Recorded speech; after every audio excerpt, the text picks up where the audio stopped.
Hi, I'm Malia. You're watching Real Florida Magazine.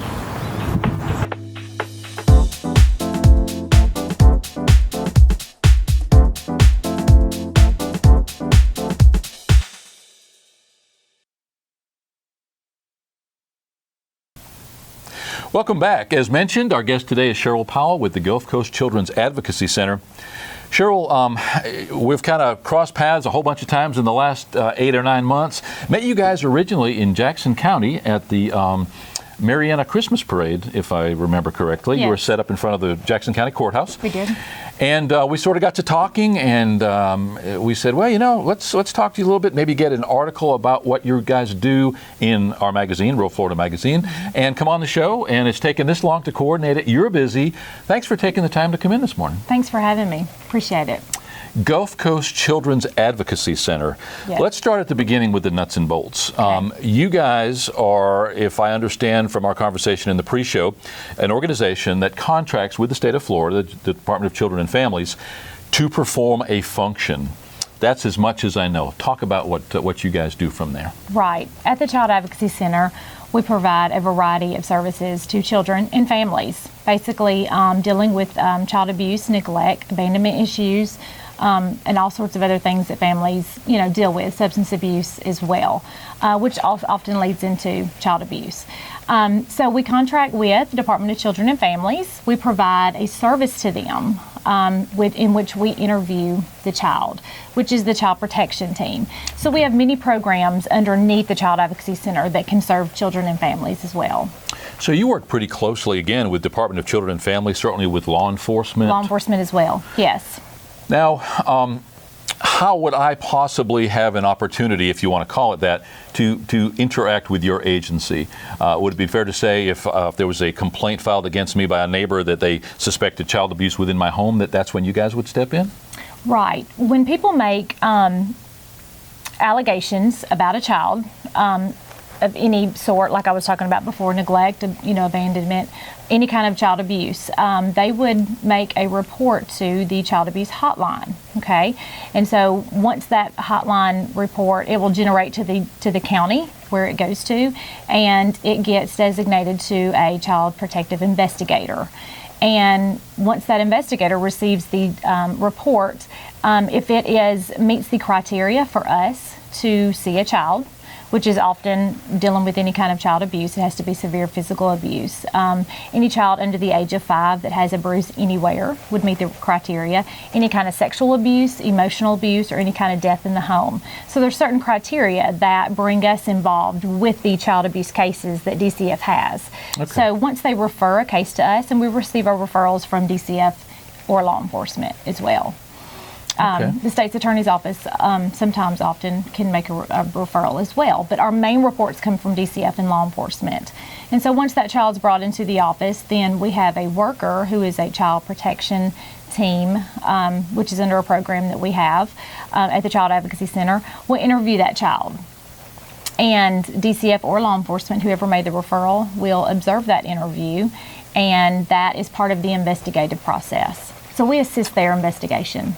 Okay, so if I can paraphrase, because I'm not that smart of a guy, there's a abuse or neglect allegation made.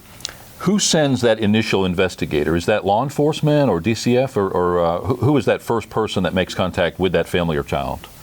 Well, it comes from either whoever makes the complaint to the law enforcement, whatever law enforcement receives that report on the child. So if it were happening in Chipley, for instance, right. They call the Chipley PD. Mm-hmm. Chipley PD actually sends an officer to that home to initially survey to see what the situation is. Right. Would he and the Chipley PD be the ones who would then contact you? Yes, they would. Mm-hmm. So we receive our referrals straight from DCF or from the Child Protective Investigator, which is DCF.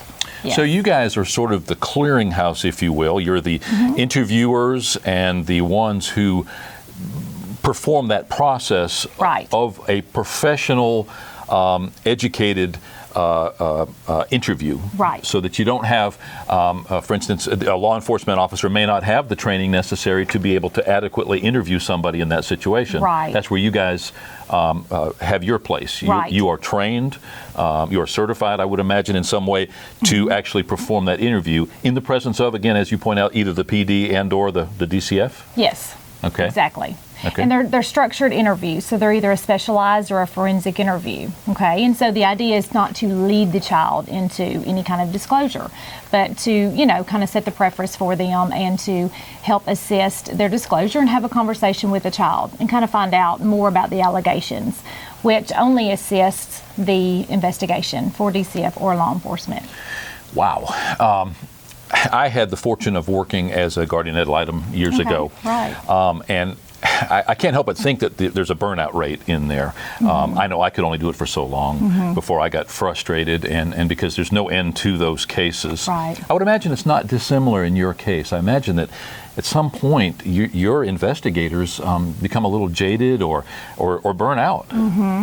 We get an array of cases. Oftentimes it's hard when when there's dysfunction among the family, which often causes a lot of conflict and discord and things like that between family members, and so that's the whole reason to get a team to help investigate the cases so we can get to the real issues of the problem, be able to find out if the allegations are founded, if they're unfounded, or and try to mainly help this child and figure out what kind of situation, if abuse has occurred.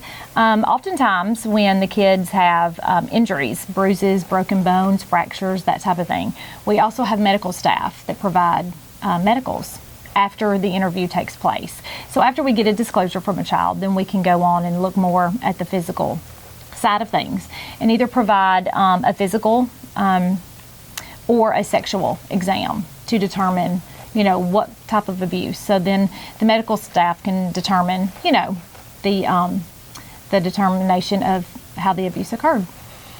What is your position within the organization?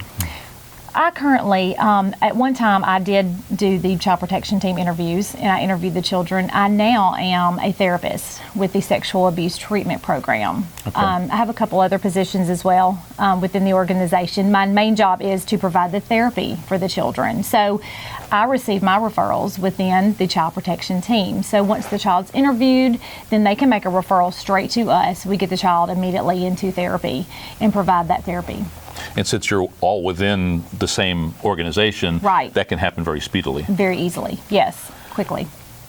Wow, I would imagine, and as I pointed out in our pre-show discussion, with economic problems such as they've been for the last 10 years, we're seeing more drug abuse, more alcohol abuse, more spousal abuse.